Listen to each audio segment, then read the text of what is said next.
हाय लोगोफोर नोंथांमोनखौ आरोबाव आंनि बे गुबुन मोनसे गोदान भिडियोआव बरायहरनाय थाबावबाय दे।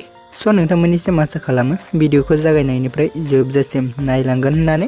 एक्चुअली नोंथांमोन बेबायदिनो बर'नि फैनो गोनां गोबां आबुं सावथुन आरो बर' एलबाम्सफोरनि बागै मोनथिबाय थानो थाखाय बेलनि अल नटिफिकेशनखौबो प्रेस खालामना लाबानो जाबाय दे लोगोफोर, जाहाथे आंनि गोदान भिडियोनि नटिफिकेशनफोरा नोंथांमोननि सेराव थाबैनो सौहैयो दे लोगोफोर।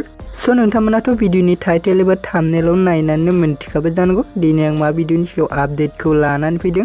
एक्चुअली नोंथांमोन आं दिनै जेबि फिल्म प्रडाक्शन बेनारनि आन्डाराव फैनाय मोनसे आबुं मिउजिक भिडियोनि सायाव आपडेटखौ लानानै फैदों दे लोगोफोर। स' लोगोफोर बे मिउजिक भिडियोनि टाइटेलानो जाहैबाय आंनि जिउ दे लोगोफोर। एक्चुअली लोगोफोर जाय बिथांमोना दासिमबो जुदि बे मिउजिक भिडियोखौ नायाखै अब्ला आंनि चेनेलनि गेजेरजों नायहैदो दे लोगोफोर।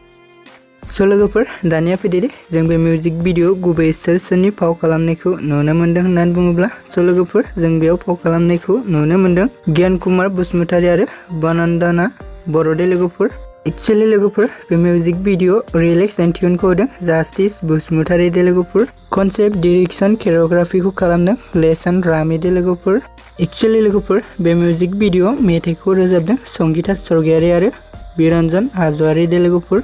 स' लोगोफोर बिदिब्ला दिनैनि सुंद' आपडेटआ बेखिनियानोमोन दे लोगोफोर। स' लोगोफोर जाय बिथांमोना दासिमबो जुदि बे मिउजिक भिडियोखौ नायाखै अब्ला आंनि चेनेलनि गेजेरजों नायहैदो दे लोगोफोर। स' लोगोफोर बेबायदिनो गोदान मिउजिक भिडियो आरो आबुं बर' सावथुननि सायाव आपडेट मोनबाय थानो थाखाय नोंथांमोना आंनि चेनेलखौ साबस्क्राइब खालामना लाबानो जाबाय दे लोगोफोर।